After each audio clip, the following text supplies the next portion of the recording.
السلام علیکم سامعین، 10 جمادی الاولیٰ اور 13 نومبر ہے۔ خبر کا عنوان ہے بلڈوزر ایکشن پر مولانا ارشد مدنی کا رد عمل۔ آپ حضرت والا کا یہ انٹرویو والا بیان سنیں۔ ہم تو یہ سمجھتے ہیں کہ فیصلہ بہت اچھا آیا ہے۔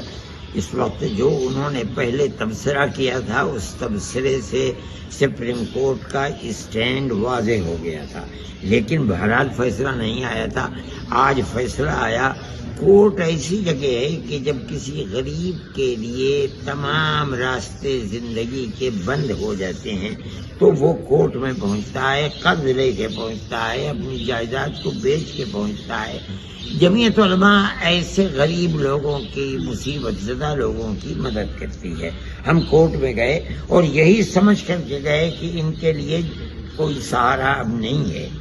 وہ ایڈمنسٹریشن جو گورنمنٹ کے سائے کے نیچے رہتا ہے وہی ایڈمنسٹریشن ان کو برباد کر رہا ہے۔ تو ہم نے یہ سوچا کہ اب ان کے لیے کوئی جگہ نہیں ہے علاوہ یہی سہارے کی جگہ ہے کہ کورٹ جایا جائے۔